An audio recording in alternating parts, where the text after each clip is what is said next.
Hi, I'm Donna Jordan from Jordan Fabrics. Today we're going to make a pattern called Fast Lane, and all we need is a layer cake, some background, and an accent fabric. So let's go down to the retail store and pick out something fun.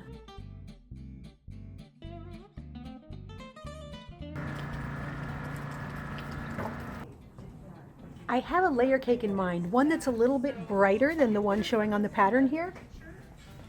This is called Windfall, and it's print, it's not batik, and there's leaves, very muted leaves in lots of bright, fun colors.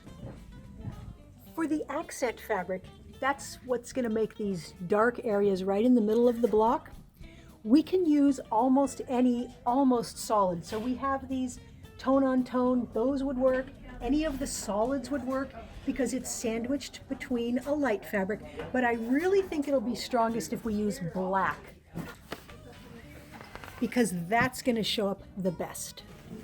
For the background, I'm going to go with the solid white because that's going to make these bright colors show up very nicely. The first thing I do always is open up the package and take a look at what all the prints look like. For the size that I am going to make, I think I'm going to be using all of these squares. Look at all of those nice bright colors. We've got a lot there, we've got more here. So the pattern has a variety of sizes. I'm going to make the twin here and I'm going to use all 40 of these colorful squares.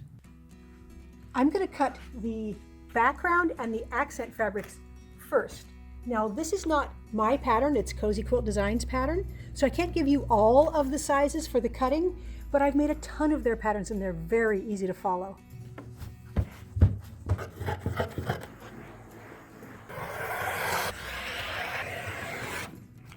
That's all we need out of the background, and then we're going to cut some strips out of the black.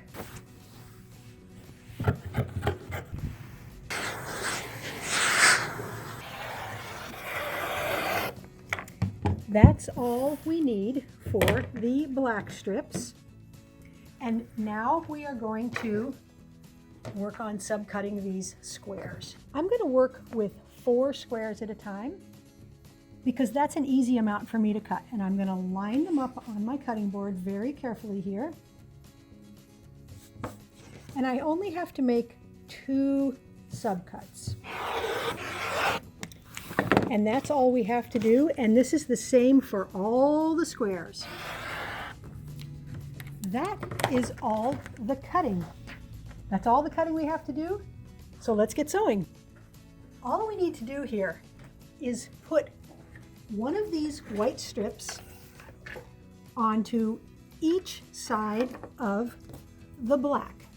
So we're going to make a strip unit that looks like that. So let's get one black piece here. Open it up, and these are pretty skinny white pieces, so you want to be really accurate with your seam allowance. So try to lay them really carefully, one on top of the other, and use a careful 1/4 inch seam. Don't stretch either one of the fabrics, just go slow and careful.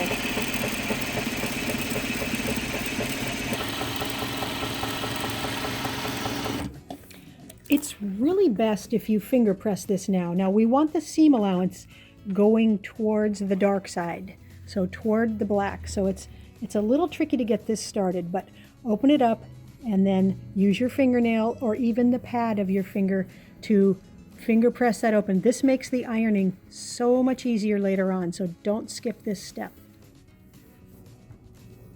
Now we're going to turn it around and we're going to add one more white strip on the other side of the black. I'm also going to finger press this with the seam allowance towards the dark side, and then I'm going to repeat this procedure with all of the rest of the strips. Now we're going to iron them nice and flat.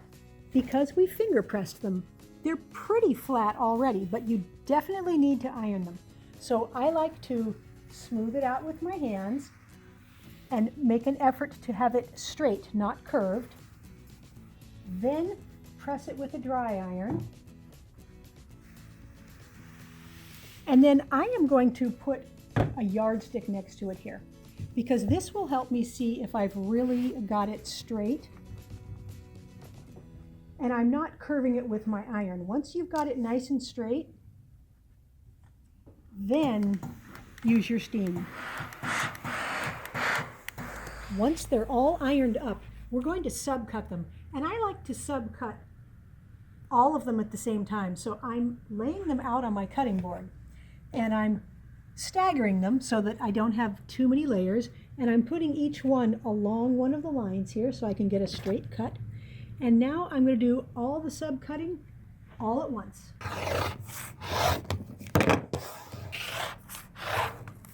So we've got all of these units all cut at the same time, and that is a real time saver.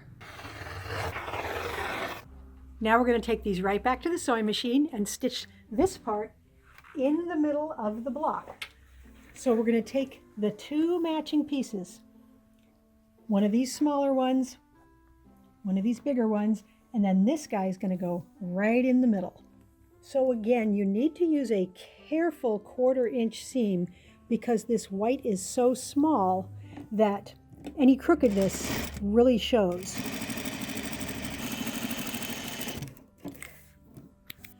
Finger press toward the pink or toward the color, and then stitch this guy on. The blocks are done. It's always a good idea at this stage to give them a quick steam press, because that will make the next step easier to do. The last thing we need to do is we are going to add some of this white to one side and then an adjacent side. So I'm going to subcut these and stitch them on. The easiest and quickest way to sew these pieces on is to take the shorter one and sew it onto this side. So I'm going to chain piece these. So I'm going to just put it onto one block.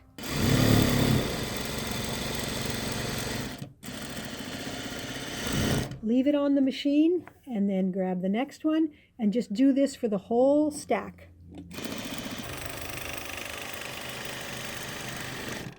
The string piecing makes it go really fast, and you may find, like I did, that it's helpful to put the strip down first with the square on top of it. It just depends on how your fabrics react. I noticed that my white was just stretching a little bit, and it's probably because this is cut on the width of the fabric, not the length. So feel free to flip it over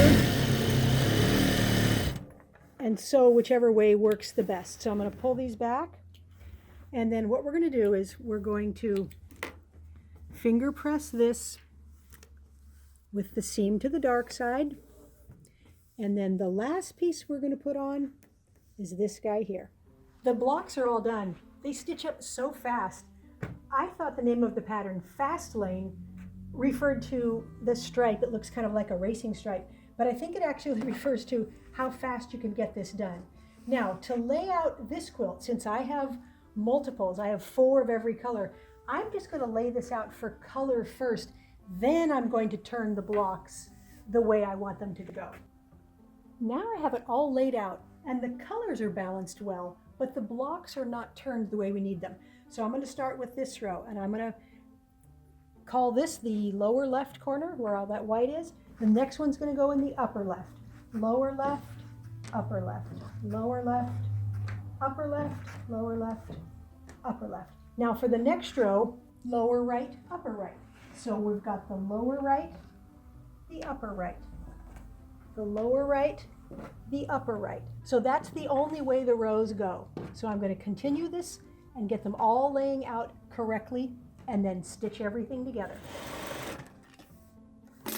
The top is all done now, so let's work on the borders. The pattern calls for a little teeny white background border, which I'm going to put on, and then they used a black, the same as their accent.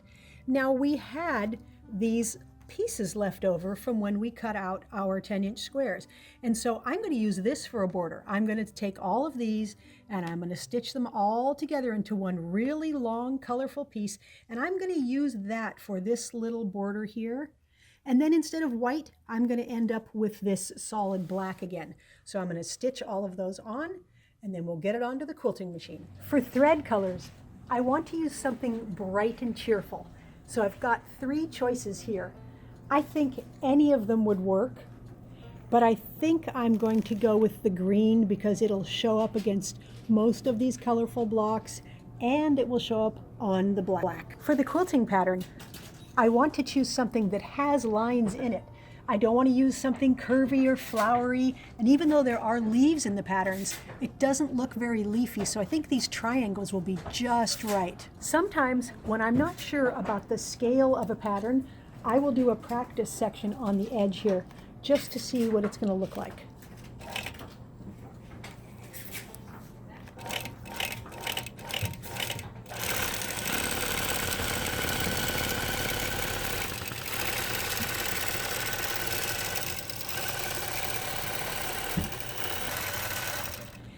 That actually looks just about perfect, so I'm going to go ahead and start it on the quilt.